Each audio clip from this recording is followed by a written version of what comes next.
السلام عليكم ورحمة الله وبركاته. ازيكم حبايبي، عاملين ايه؟ اهلا بيكم في مطبخ حورية.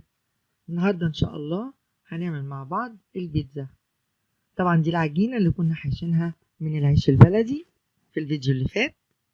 هنعملها، واللي ما كانش شايفنا المرة اللي فاتت، هي عبارة عن مج من الدقيق، او لو بالمكيال المعياري هيبقى 1.5 دقيق.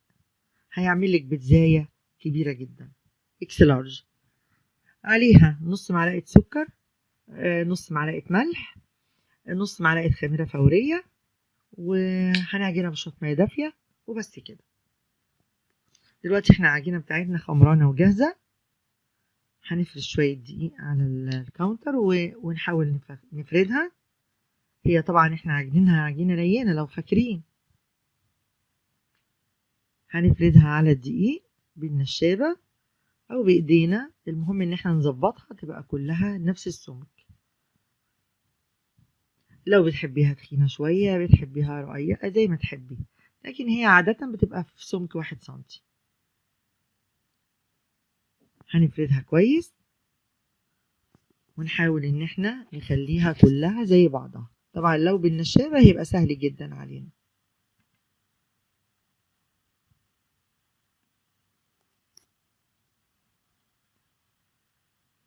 ايوه كده اتفردت معانا.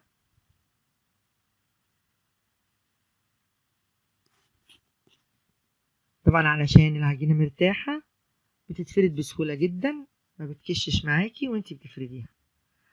هنجيب اي حاجة اللي هنخبزها فيها بقى. ده طبق بورسلين انا دايما بخبز فيه البيتزا. دهنة زيت خفيفة، وطبعا الفرن هتكون شغالة قبلها ب5 دقايق او قبل ما افرد، يعني هشغل الفرن عشان تدخل على فرن سخن على طول. هجيب الشوكة واعمل فيها فتحات كده عشان ما تتنفخش زي العيش. وهجيب الصوص اللي هدهن بيه. الصوص ده انا بعمله دايما معلقة كاتشب على معلقة صلصة على شوية توابل، رشة زعتر، رشة ملح، نقطتين خل، ممكن تحطي كمان معلقة مايونيز، نقطة زيت، ومعلقتين مية. المهم تخليه سايل كده وجميل.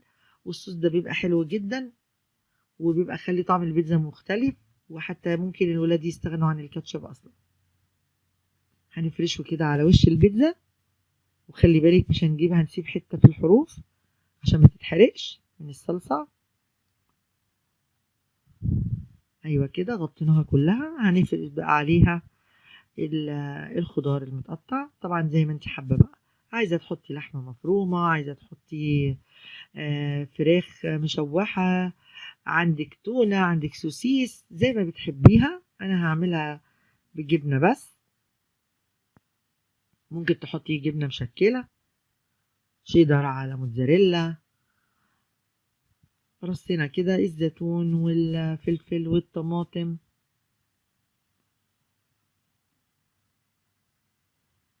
وهندخلها طبعا الفرن.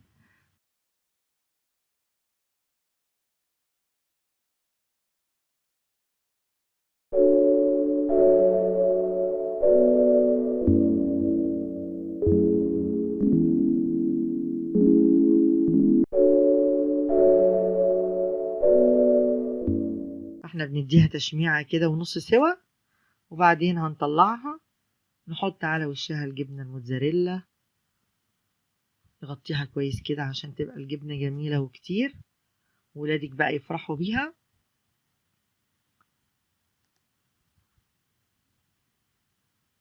وهندخلها طبعا الفرن تاني، يعني مش هتاخد 5 دقايق. سواء هتحطيها في الفرن والفرن شغال، هتستني اول ما الجبنة تبدأ تسيح، وهتولع عليها الشواية. لو هتعمل كده لون ذهبي جميل براحتك، الفرن بتاعتك كويسة، وأول ما هتحطيها هتسيح بسرعة وتطلعيها ماشي. المهم إن هي ما تغيبش علشان البيتزا مستوية، عشان حروفها ما تنشفش. تمام كده. هندخلها الفرن، هتاخد لها 5 دقايق على الرف أو دقيقتين تحت الشواية.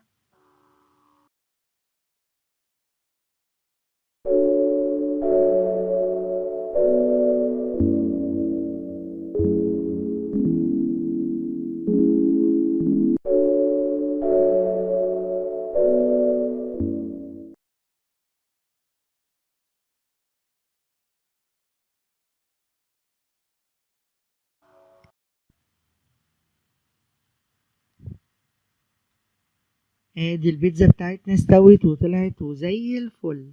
شايفين الجمال بقى؟ وكمان طرية جدا. شايفين؟ طرية جدا وسهلة قوي قوي قوي. هنقطعها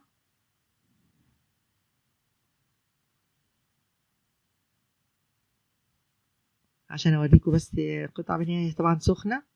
شايفين طرية ازاي وجميلة؟ بألف هنا وشفا. يا رب تعجبكم وتجربوها. لو عجبكم الفيديو